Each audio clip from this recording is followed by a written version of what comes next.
So we're video number 3 on this Acura 2005 MDX.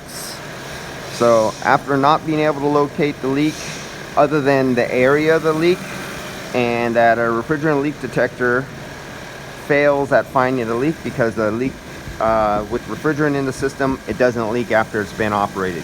UV dye, it doesn't find anything with UV dye. No oil trace.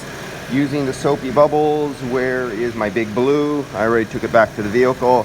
Using soapy bubbles, did not find a leak.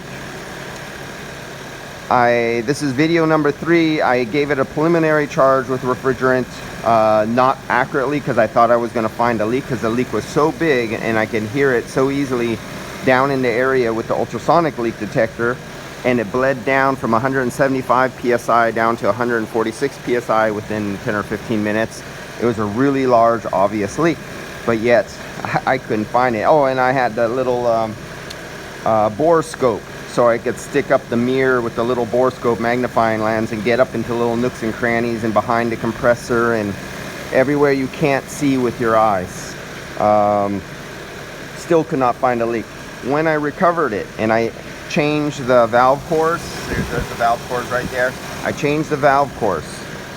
When I was recovering and I went to pull it down into the micron level, I couldn't get there. It was only getting to 27. There was actually a leak under vacuum, and it wouldn't go past 27 vacuum. So it was literally leaking at that. So it's in a rubber seal. It's where a rubber seal probably meets metal. But then when I pressurized it, because I was in a vacuum and I wanted to break the vacuum. I didn't want atmospheric air going in when I pulled out the cores. I have a cold system that I had refrigerant in that we're like 90% humidity right now. And I didn't want that cold air being sucked in when I take out the cores, because I was under a vacuum and flash off into the water. So I got my nitrogen and I repressurized it. It went up to like 47 psi. When I changed the cores and I put it on the vacuum pump again, within like 3 minutes, it went down to like 800 microns, really fast.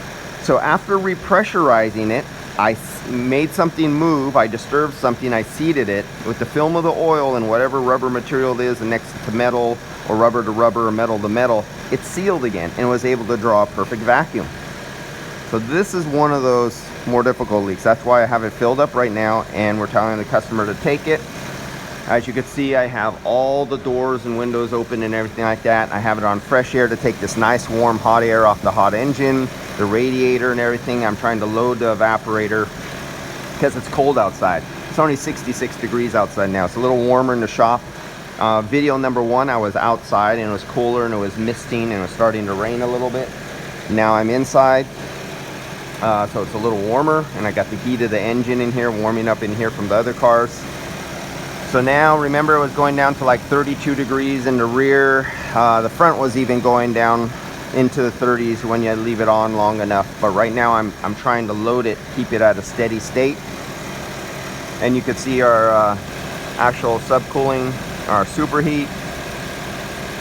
Just for note, it's different on different vehicles under different ambient conditions, and this is too low of an ambient condition to actually judge that by, but at least it's at a steady state. The clutch is not clicking off and on, so the compressor is staying at a steady system pace, and it's at idle, so it's not working in its efficient mode. The compressor doesn't get efficient until after it gets like 1200 RPMs, 1500 RPMs. Then it's working the way it's supposed to be, not at idle. So let's close up all these doors. We know we're clogged up with dog hair in the back. And so the rear is all clogged up with dog hair. I'm pretty sure the front passenger cabin filter has not been changed in a long time. And we're gonna find that's plugged with dog hair. And so now, remember where I was at 40 degrees? Okay, we're still here, but we're slowly coming down here. Now we would see this as the cabin air drops into return. Let me put it on return too, so you guys can actually watch it drop. This is what happens when you take it off of. I'm pulling in the hot engine heat and I'm loading the evaporator with a lot of work, a lot of load. So now I'm gonna put it on recycle, boom, recycle. So now I'm just shut off that hot outside air and I'm taking in the cool inside air and it's going up into the fresh air underneath the dash instead of coming in through the vents up here.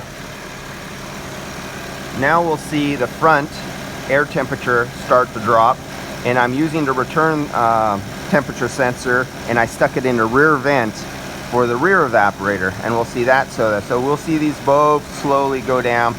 I'm not going to stay here until they hit 32 degrees, because that one plugged up in the back with dog hair definitely will hit 32 degrees and it'll ice up. And that's it, guys. Let's get out of here. And this customer will be coming back in the future, maybe tomorrow, with a completely flat system.